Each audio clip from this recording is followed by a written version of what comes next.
Selamat datang di Broscast. Bram Reza Rifu Ngobrol santai di podcast. Yeay!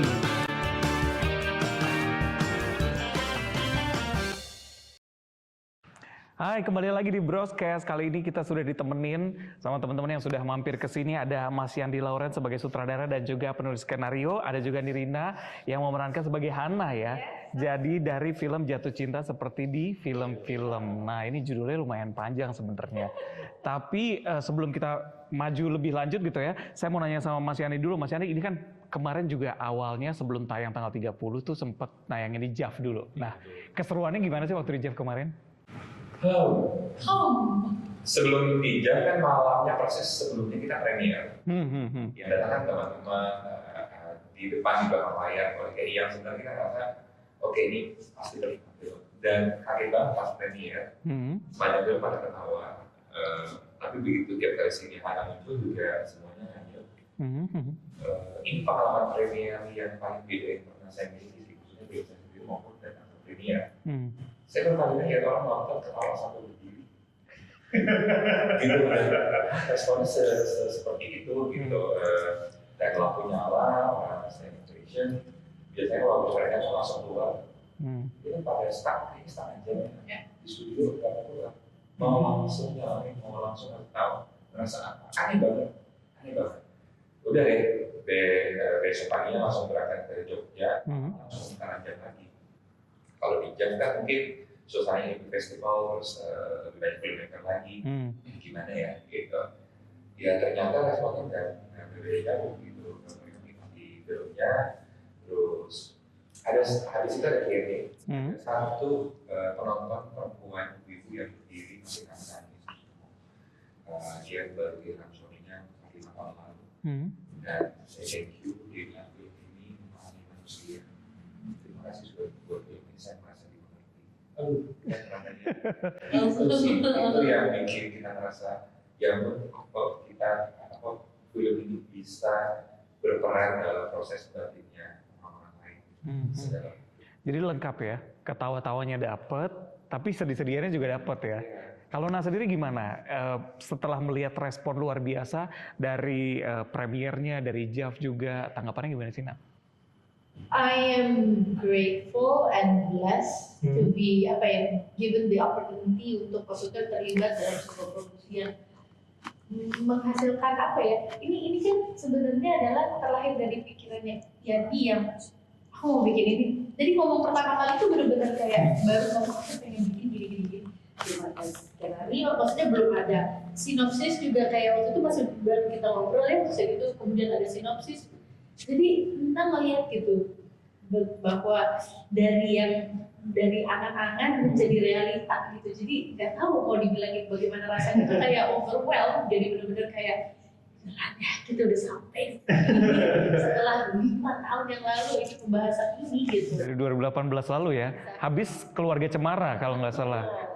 Terus berarti berasa kayak project anak sendiri dong, dari awal ngurusin sampai akhirnya? Jadi kalau orang kan pada bilang bahwa misalnya melahirkan sebuah karya tuh kayak melahirkan anak gitu kan. Kalau kita tuh enggak, justru kita tuh kayak kalau pribadi tuh kayak ini tuh kita punya anak, terus kita menggandeng tangan anak ini bertumbuh dewasa sampai akhirnya kita menghantarkan ke pernikahan yang adalah pertemuan dengan penonton dan juga pernikahan dari kayak semua divisi yang terlibat di sini, sound, wardrobe, producers gitu. Jadi kayak dan ini adalah pernikahan yang kami restui. Jadi kayak ayo silahkan lihatkan dirimu kepada orang banyak. Itu jadi kayak gitu. Oke. Kemarin ada kita visi sinema ada 23 tahun. Ya terima kasih kan udah bikin ini. Saya skeptis sama cinta. 23 tahun skeptis sama cinta. Habis nonton ini kayaknya saya mau deh pacaran lagi. Saya mau. Gitu.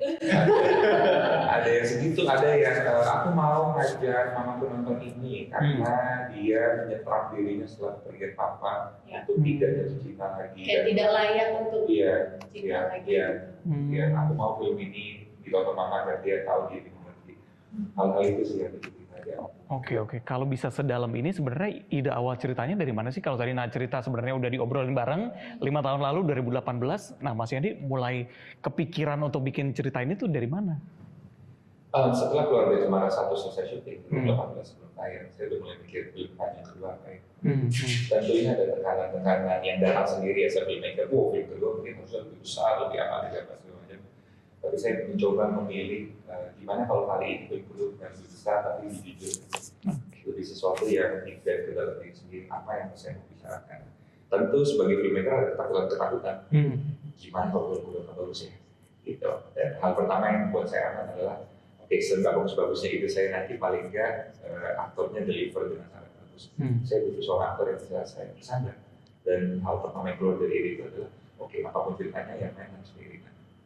Gitu dulu. Makanya pertama kali ngelamar Irina buat main itu saya samperin ke radio waktu itu masih nyiar, rekam-rekam. Memang bisa. Terus saya nyiar baru saya ngomong, nah saya begitu kedua. Oh iya, pemainnya kami ya. Terus dia gitu. Gak bisa kecil ya. Iya. Nah dulu saya filmmaker secure, terus hal kedua yang keluar adalah ini filmnya harus hitam putih. Nah kenapa hitam putih? Saya itu percaya bahwa kita bisa tidak tahu apa yang kita tahu. Jadi hari ini saya di hitam putih, saya nggak tahu kenapa saya mau hitam putih. Tapi saya berjalan waktu, saya yakin akan ketemu alasannya. Bagi beberapa orang mungkin bisa bilang, kamu mah nyari-nyari biar berkonsep. Tapi saya percaya sama ada itu. Nah, kita suka hari ini mau pakai baju apa, sebenarnya sama khusus itu tahu sesuatu. Cuman khususnya nggak akses aja, gitu. Udah hitam putih, terus lahir judulnya dulu. Jadi kita seperti yang di film-film dan web series. Itu hasilnya. Judul awal. Mas Andi suaranya lebih kencang lagi Mas Andi. Oke. Silakan. Jam terbang VJ ya. Langsung begitu hebat. Ya udah dan lama-lama mencoba cari logline, saya baru ingat salah satu key turning point hidup saya adalah waktu mama saya meninggal. Waktu saya dari SMP. 2 tahun setelah mama meninggal, kakak perempuan saya meninggal. Dekat sama Cece juga, makan sendiri berdua sudah gitu. Meninggal dan hidup saya berubah banget. Nah, saya punya memori-memori di mana kalau lagi kedukaan kan 2 malam tuh kalau nggak lainnya. Kita kan nggak tega ngeliatin wajah orang yang sudah meninggal di tepi. Kita masih lihat fotonya aja. Dan fotonya tuh selalu hitam putih. Dalam beberapa saya merasa kayaknya itu yang buat saya menceritakan kedukaan. Bisa tahu, pokoknya di Rina, saya mau bicara tentang perempuan yang berduka dan mempertanyakan hidupnya boleh gini aja terus atau boleh kembali mencintai dan melihat hidup gitu. Dan cerita. Wah, aku merinding banget dengernya. Tapi sendiri kalau tadi dibilang bahwa emang proyeknya masih belum ada sinopsisnya, terus lagi siaran juga disampling, apa yang bikin nak mau waktu itu? Kalau kita berkarya atau berkolaborasi itu, being in the industry for hampir 20 tahun ya, 20 tahun sih. Jadi, sudah merasakan lah gitu. Maksudnya treatment yang membuat kita merasa sebagai pemain film gitu kan. Ada beberapa treatment yang kita senangi, ada beberapa yang kita udah mulai tahu kayak kan kalau dulu di awal mah apa aja ayo gitu. Tapi begitu kita udah kemudian grow dan mengerti itu kan kayak ada beberapa hal yang saya suka dan ada beberapa hal yang dan ketemu sama Yandi itu pas di Keluarga Cemara kan itu kan film pertama panjangnya ya. Tapi senang dari awal ketemu tuh maksudnya dia juga tidak memposisikan dia sebagai kayak director atau yang gimana, ataupun saya juga tidak memposisikan diri saya sudah tahu lebih banyak enggak juga gitu. Jadi benar-benar entah kenapa pertemuan kita tuh kayak dari pertama nyaman ya gitu. Kayak apa ya ini perasaan apa ya gitu. Dan jadi dari pertama yang Keluarga Cemara pun aku juga udah kayak kenapa ini punya magical touch di dia juga ya kayak ayo gitu. Dan yang begitu kita udah ketemu di Keluarga Cemara dengan chemistry dan bondingnya itu tuh udah kayak begitu dia punya proyek berikutnya tuh sebenarnya kalau aku boleh jujur malah kayak lo punya apa lagi? Lo ngajak gue kan? Tapi ternyata dia bintang dulu aja jadi kayak kok ada lagi? Yes. Dia bareng lagi gitu ya. Gitu. Tapi kalau misalnya ngomongin soal project yang melibatkan aktor sendiri, ini project pertamanya Nak atau sebelumnya udah ada? Melibatkan aktor dari apa-apa. No, this is my first time. Biasanya wajarnya prosesnya adalah kita menerima sinopsis lah gitu minimal gitu kan, terus kemudian sebenarnya sinopsis, lihat itu, ya kita lihat director siapa, pemain siapa, PH mana, like that gitu. Normally is like that. Maka this is out of the normal, out of the ordinary, jadi kayak, this is something new. Dan senang gitu kan selalu mendapatkan, ya kan manusia itu kan tidak pernah berhenti belajar ya. Dan senang juga menjadi manusia yang berada di posisi itu, belajar lagi, something new lagi nih gitu. Oke. Mas Yandi, berarti kalau pertama kali ngeliat udah ngebayangin, ini cocok banget jadi Hana. Tapi apakah ada karakter lainnya juga langsung terbayang, aktornya siapa yang meranin, atau baru aja waktu itu? Dari Ringo itu memang tidak lama setelah tahun ketika saya ketemu, ini harus romance melalui judulnya. Dan tahu visinya melalui kabut, ini kita bakal buka dan segala macam. Ya tentu pasti itu lawan main. Dan juga sulit sih itu makanya Ringo deh. Bekerja dengan Ringo dan ini dari keluarga Cemarsa itu, saya merasa nyaman sekali karena kita bisa sama-sama vulnerable aja. Mereka berdua bisa punya 1001 alasan untuk datang di keluarga Cemarsa dan merasa saya sudah 20 tahun syuting yang di film pertama taksi ini kita ajarin.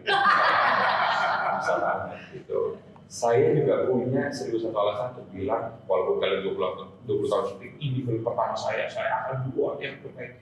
Tapi yang secara ajaibnya namanya dia, kalau kita ngobrol, kita merasa punya tone yang sama. Jadi tidak ada yang memakai alasan-alasan sama sekali. Alias kita sama-sama merasa, yuk kita bikin film sama-sama aja. Ini ada pesannya dari dunia Mas Wendo. Mau bicara tentang apa yang paling berharga dalam keluarga, apa yang menjadi harta berharga dari hidup. Gimana cara nyampeinnya dengan tepat aja ya. Semua 20 tahun karir mereka bawa sama sekali di benaknya. Semua tekanan bahwa itu pertama aku sehat sesuatu juga saya nggak peduli. Kita sama-sama udah amazed aja, suka aja sama pesannya ini maksudnya dan fokus sama itu. Dan itu yang dibuat nyaman ya, kan satu level aja ini gimana kita bikinnya alih-alih mau berusaha membuktikan sesuatu. Oke. Ini salah satu pertanyaan dari netizen juga adalah sebentar aku bacain dulu. Kalau misalnya memang menceritakan mengenai kedukaan, kenapa judulnya ada jatuh cintanya? Gimana Mas?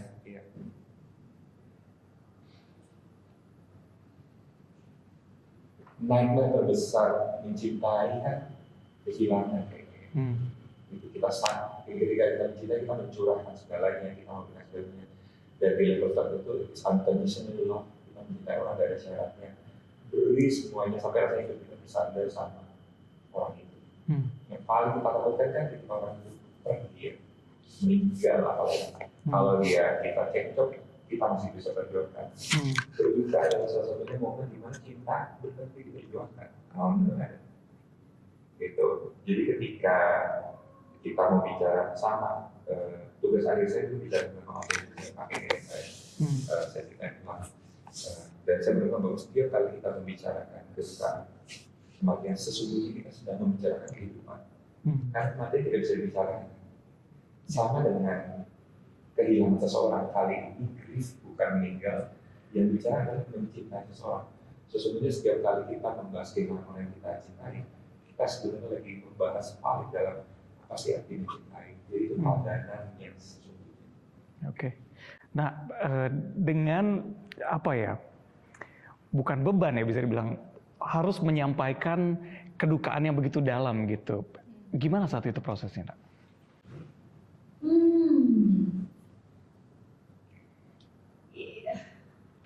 Gimana ya? Itu tepat sih pertanyaannya. Karena maksudnya di satu sisi kadang-kadang sebagai pemain tuh yang sebagai pemain gitu ya, saya gitu.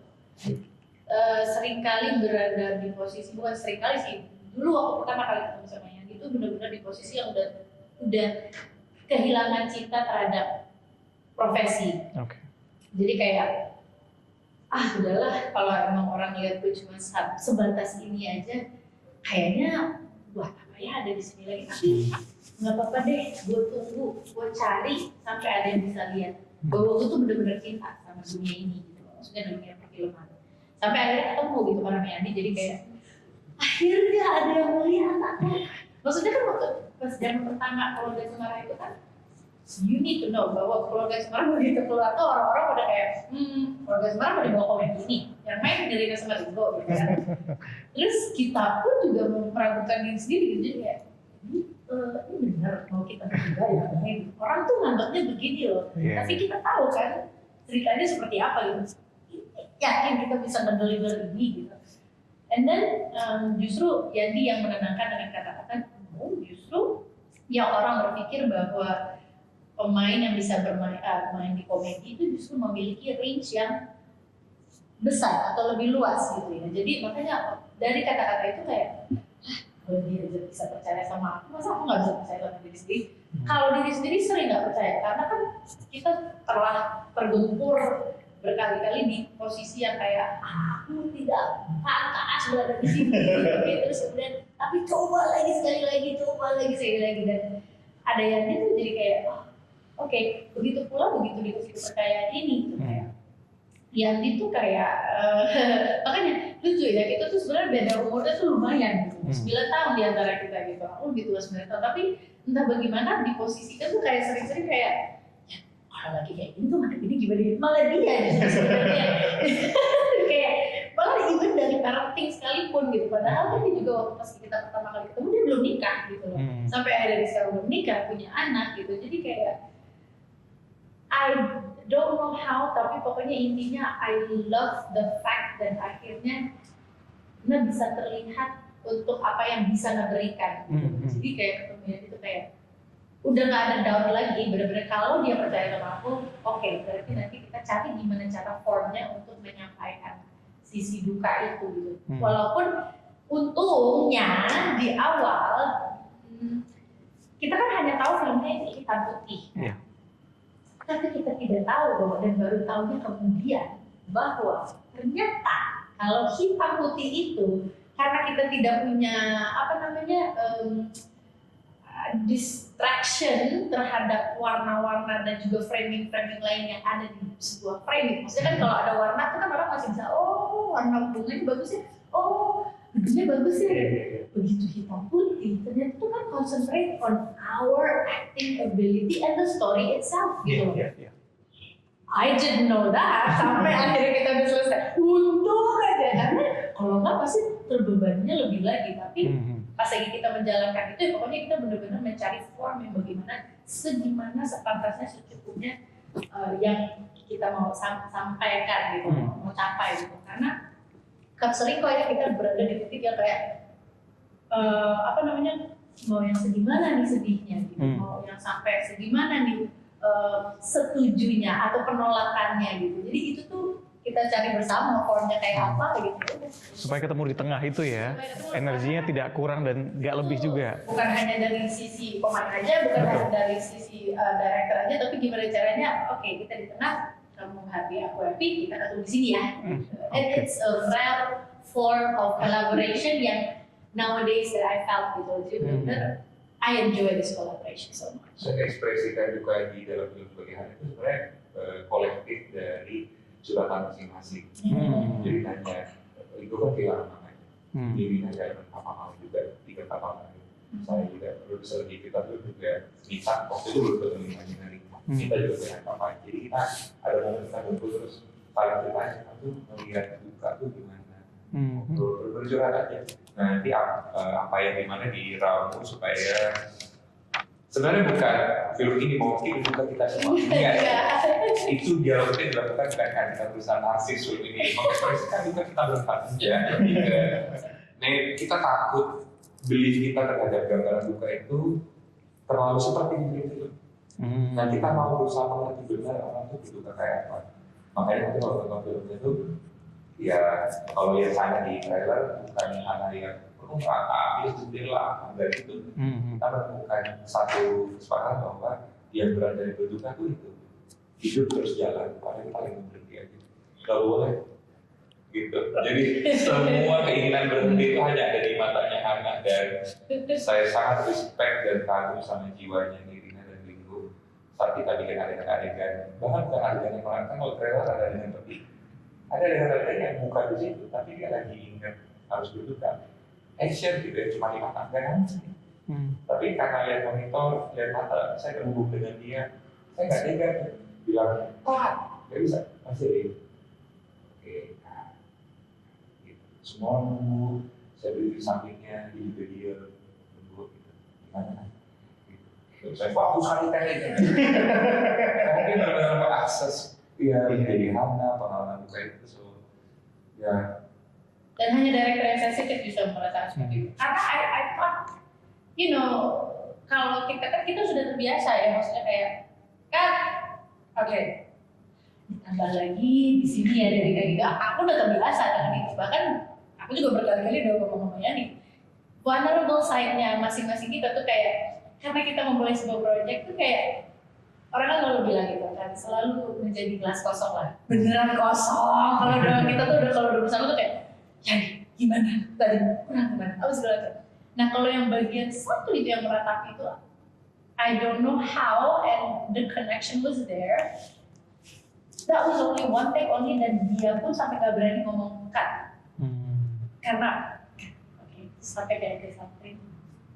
Dia masih berikan air mata, masih dia ada. Tidak mungkin, cuma diterima gitu. Kru juga nggak ada yang nanya, ini gimana kakak, semua gitu aja. Dan sebenarnya tidak ada intent membuat syuting yang menjadi sangat yang enggak sih. Benar-benar terjadi dari sama-sama. Dan saya lihat di layar, Hana, tapi juga itu Irina, yang lagi akses perasaannya. Aduh, saya kok nggak tega ya, gitu. Bahkan kadang jujur-jujurnya saya kata, hubungan komunikasinya aneh banget ya, gitu. Saya teman sama dia, kayak ada momen waktu dia kerja. Saya harus melihat dia akses perasaan-perasaan kesedihannya di layar gitu, jadi ada rasa gitu sih. Mungkin karena udah diobrolin tadi soal kesedihan masing-masing gitu ya, jadi udah tahu gitu batasnya sudah di level mana, dan Mas Yani juga sudah bisa melihat ini ada sisi Nak juga yang lagi merasakan kesedihannya, pintu kedukaannya dibuka lagi gitu di sana ya. Tapi kalau tadi Nak cerita soal tantangannya sebagai aktor di film hitam putih, nah Mas Yani gimana tantangannya ketika harus membuat set hitam putih? Kan pasti setnya berbeda, pakaiannya juga harus beda gitu, karena mau pakai warna apa juga kan hasilnya hitam putih nanti. Gimana kan? Secara bekerja sebenarnya lebih menyulitkan. Karena kan kalau tidak hitam putih kita bisa memilih pada, jadi sebenarnya kalau sebelum syuting itu saya buat ada namanya meeting mise-en-scene. Departemen yang meeting dalam adalah semua HOD yang terlibat membuat apapun yang akan ada di layar. Cinematographer, art director, production design, wardrobe, hairdo, ya itu ngumpul semua dan kita membahas scene per scene. Kalau filmnya mau kayak apa, warna palau, in color, gampang saya lihat, ini kurangnya apa. Tapi black and white harus selalu, ini udah enak, gitu lihat black and white, loh kok nggak nyaman ya. Itu ya kerja ekstra aja 2 kali. Pattern itu berasa sekali, kayak karpet juga kan, dari garis. Itu kalau hitam putih, berasa sekali. Dominan. Berasa banget. Kaos ada tulisan, ada gambar apa enggak, matters. Outer, bahannya apa, itu rasanya langsung berubah. Kerjanya memang lebih capek, tapi secara batin, sebenarnya saya lebih senang. Karena sebagai pribadi, saya sebenarnya orang sangat sungkan. Gitu. Saya itu paling sungkan kalau aktornya sudah deliver emosinya. Tapi saya sebagai sutradara gagal menangkap itu. Entah dari letakkan kamera, entah apa. Saya paling takut, kan kita reading itu panjang banget. Dan saya melihat mereka deliver emosinya. Dan takut, saya ini ya, mulai takut. Aduh, kalau saya nggak menangkap emosinya baik. Kalau sampai style sutradara itu mereduksi apa yang mereka deliver, aduh jangan banget saya, mereka udah kerja keras. Nah ketika dia jadi hitam putih, sebenarnya saya ketolong karena semua style akhirnya merayakan apa yang mereka mau berikan. Karena dari yang bilang fokus kita harus sensitif, gitu. Karena kesukaan itu ditolong gitu. Semua fokus hanya bagaimana Hana bagus dan semua karakternya. Orang bisa fokus hanya pada itu. Jadi senang, saya tertekan. Terima kasih loh. Tapi ngomongin tertekan, coba ini kan menjadi film pertama Yana yang ada adegan berciuman. Mungkin bisa diceritakan gimana leading menuju ke sana, terus prosesnya sedikit gitu. Iya memang di selama berkarir di dunia perfilman ini belum pernah ambil film yang memang ada ciumannya. Karena mungkin nggak tahu kalau ini terdengar bagaimana, tapi prinsip aja gitu loh. Lebih kepada bukan karena kakak akan ya gitu. Maybe one day kalau menurut Nirina it makes sense, maybe I will gitu loh. Tapi in this time tuh tiba-tiba yang dia ngomong oke ada adegan cuman ya set cuma lihat-lihatan doang terus langsung kayak pertama lihat dia, kedua lihat aku seringnya. Sekalinya iya sama temen lagi, itu anehnya kan 2 kali lipat ya gitu, udah gak pernah tuh sama temen yang udah kayak adik gitu, jadi kayak gitu. Dan saya terima kasih, saya bilang ini cuma itu sebelum ceritanya benar-benar terkonstruksi dengan baik. Dan sama Nirina, ya percaya aja kata saya kita, ayo deh gitu. Itu saya merasa dihargai sekali. Terima kasih loh, percaya. Walaupun akhirnya gak jadi. Iya.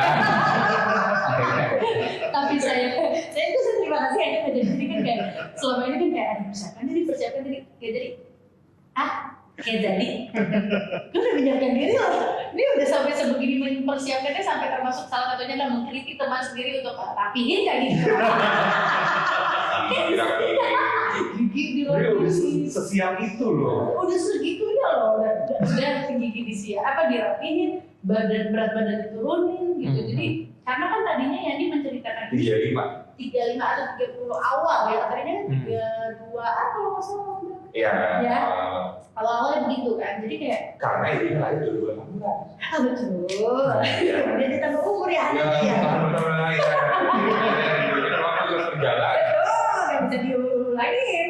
Tapi intinya dia udah kita pas lagi mikir, 32 dan pada saat itu kan kita juga masuk ke tahap pandemi kan, dimana ada yang namanya istilahnya badan pandemi, mungkin semuanya di sini kan, langsung bener-bener kayak ini kita kayaknya kalau kita memang dikasih umur segitu, ya to do something about this deh. Kita harus menurunin berat badan, setidaknya untuk lebih ditambah lagi hitam putih kan, hitam putih kan udah jelas banget, lurus, bulat atau apa? Tidak bisa sharing. Apa adanya kan. Jadi benar-benar kita udah kayak we need to do something about this. Kita tes makeupnya aja. Saya selalu datang ke tes makeup gitu. Tes makeup boleh diturunin nggak? Turun lagi. Karena berasa kan di layar kalau pakai blush tone kayak apa. Tapi datang ke situ tuh bagus tuh. Karena pas datang saya coba foto, kita begini itu apa tadi? Gak make apa? aja.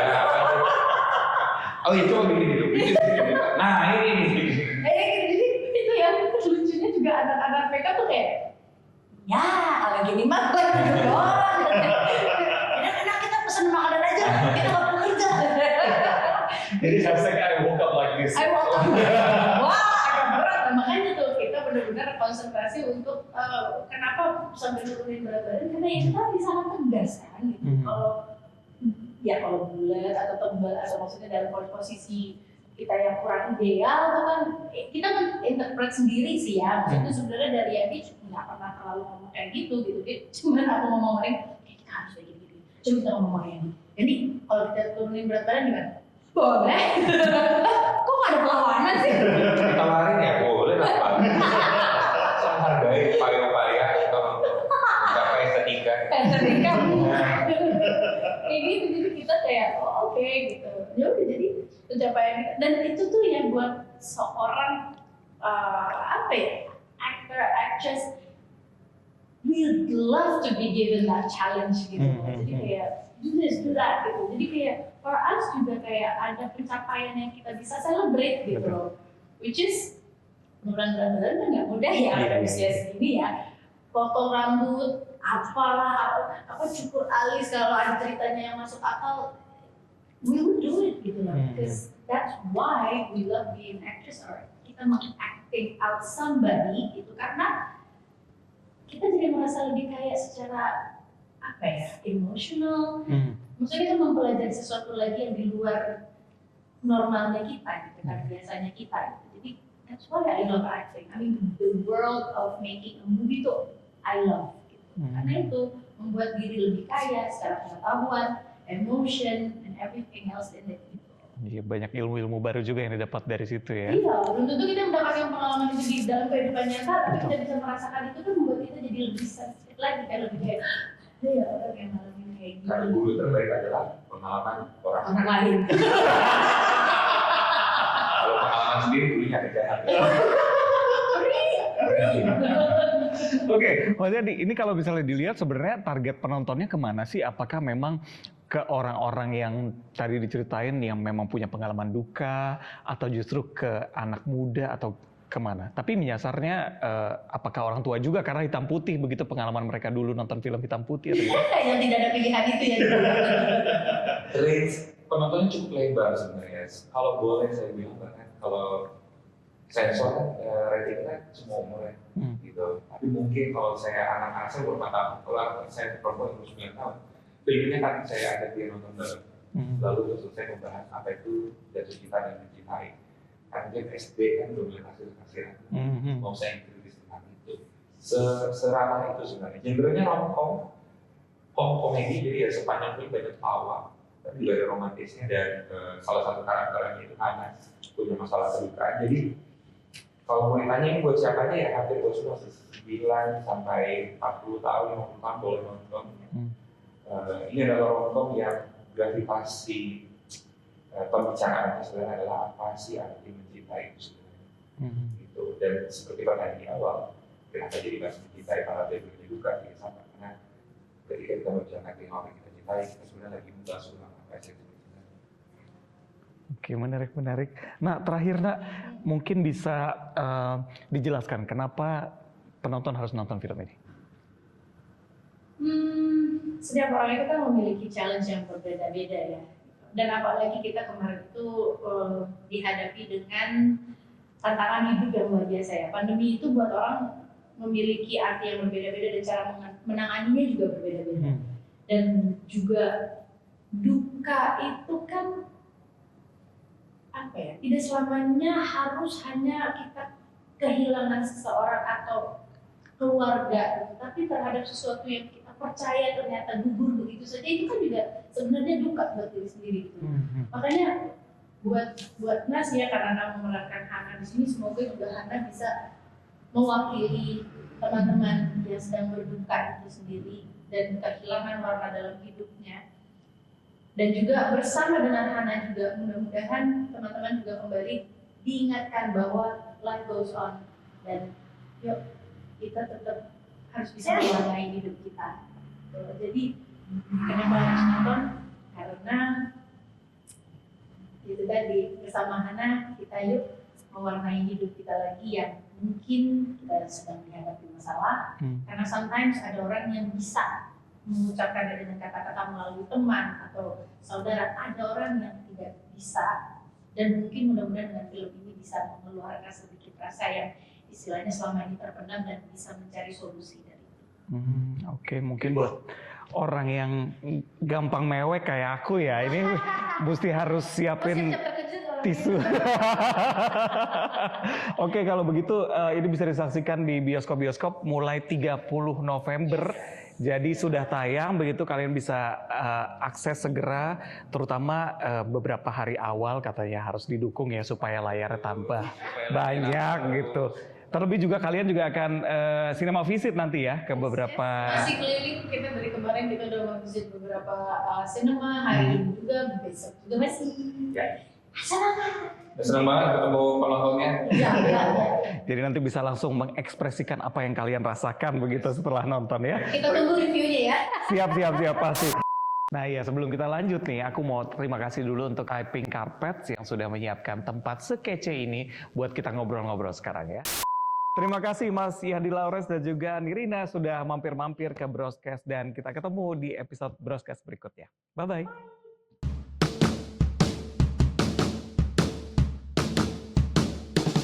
Selamat datang di Broscast. Bram Reza Rifu ngobrol santai di podcast. Yeay!